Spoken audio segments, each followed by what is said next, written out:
Hi there. Thank for watching my views and news. Two new stories. A confirmation that at least three Fano commanders met with the government officials.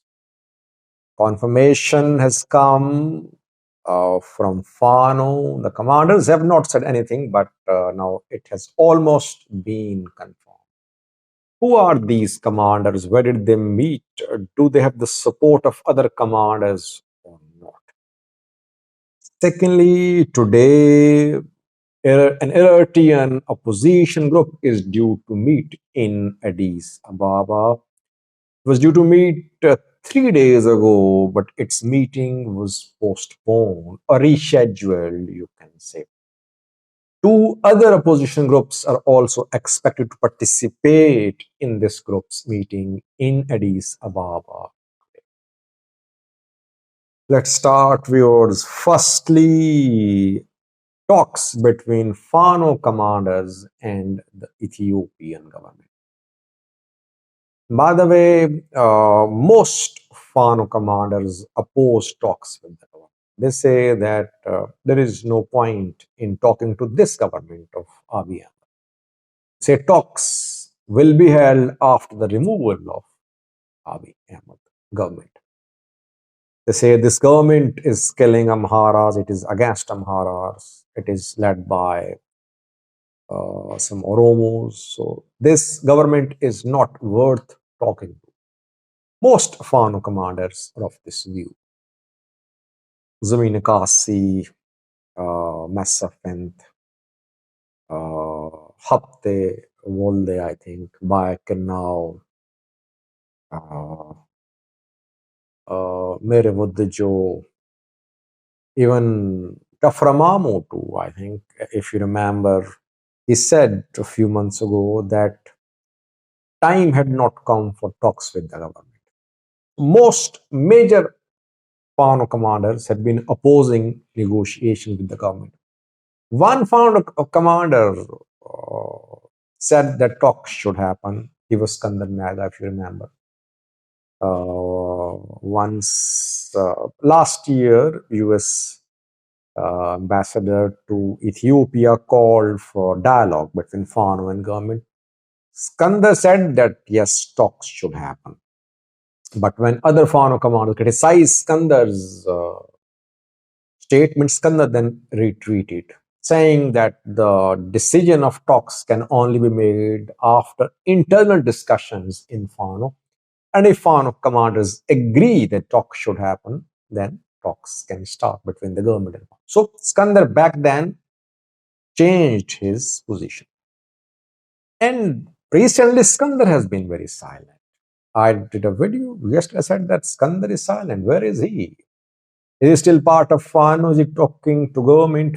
Now it has almost been confirmed that three Fano commanders met with negotiators, mediators.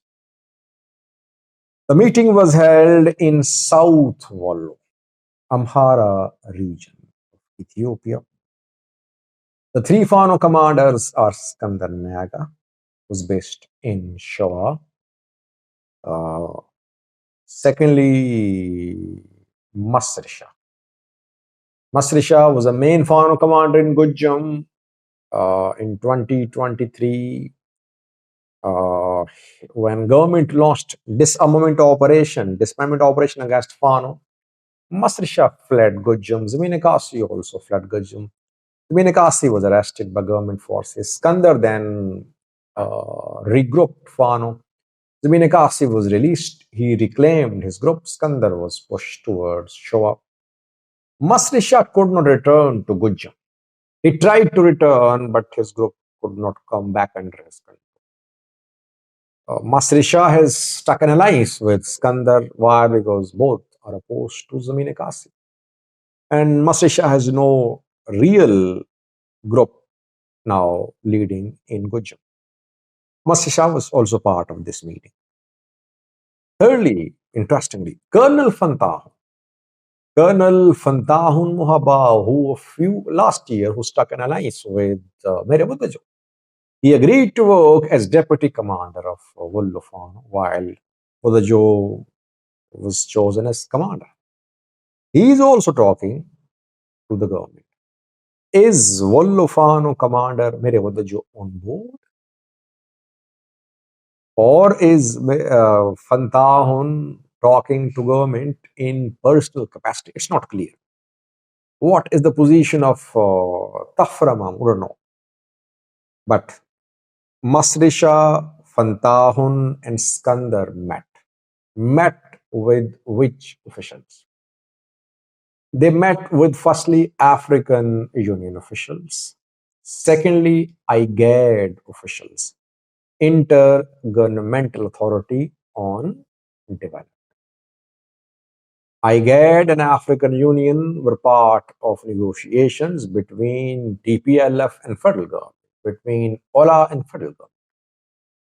Thirdly, the representatives of National Consultative Council of National Consultative Commission of Ethiopia were also part of the discussion. This commission was formed I think it was formed over 2 years ago by the government to collect agenda items for national consultations, but the commission is still collecting agenda points. So talks were held. It is being confirmed by other Fano groups too. Other Fano commanders are rejecting these talks, saying that they have nothing to do with the talks held by Skandar, Masrisha, and Pantahun Muhabbaw. They say that in which capacity are these Fano commanders talking to the government? So government has managed to divide Fano, you can say.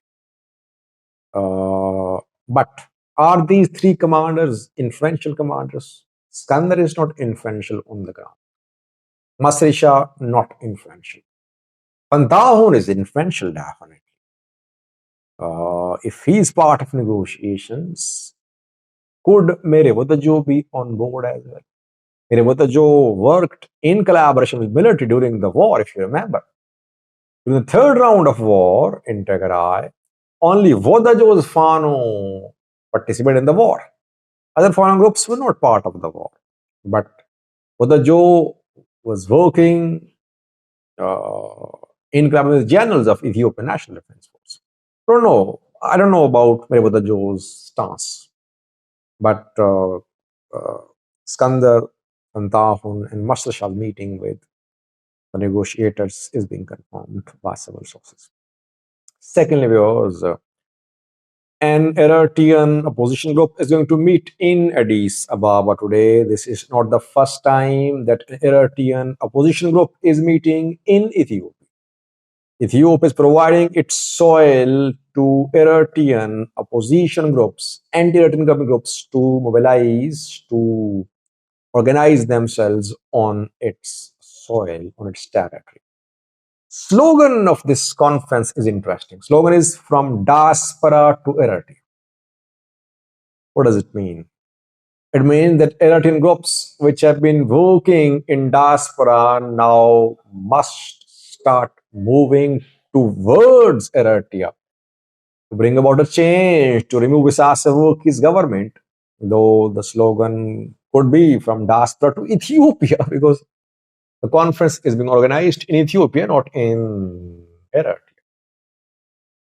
Brigade Nahamado is the group which is meeting in Addis Ababa today. It was due to meet last week, but the meeting was rescheduled for Monday. Being a Brigade bright future leader is expected to arrive from Europe in Addis Ababa to participate. Two other opposition groups are also expected to join Brigade Ahmed's meeting. Firstly, Eritrean Afar National Congress, EANC. A few weeks ago, EANC inaugurated its headquarters, its office in Samra, Afar region of Ethiopia. Rasado has also been invited reportedly. Red Sea Afar Democratic Organization, an armed Eritrean opposition group which for years has been operating in Ethiopia, while Ethiopia formed this anti-Eritrean opposition group. decades ago, when Eritrea was backing Ethiopian anti-government groups like Ola and people like Daronega, etc.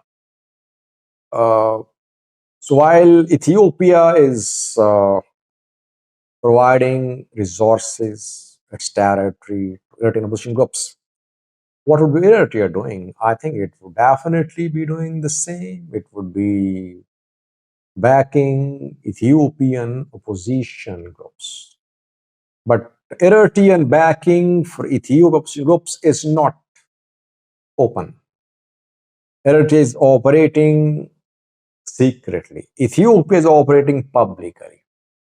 And it is trying to put pressure upon Eritrean government. If it is not in a position to create a strong Eritrean opposition front, why is it worsening its relations with Eritrea? It is linked to Eritrean alliance with Somalia and Egypt. Ethiopian government PM Abiy wants access to sea, and the Ethiopian government believes that Eritrea, Egypt are obstructing Ethiopian efforts to gain access to sea. That is why this Eritrean opposition alliance is being formed on Ethiopian soil. Thank you for watching.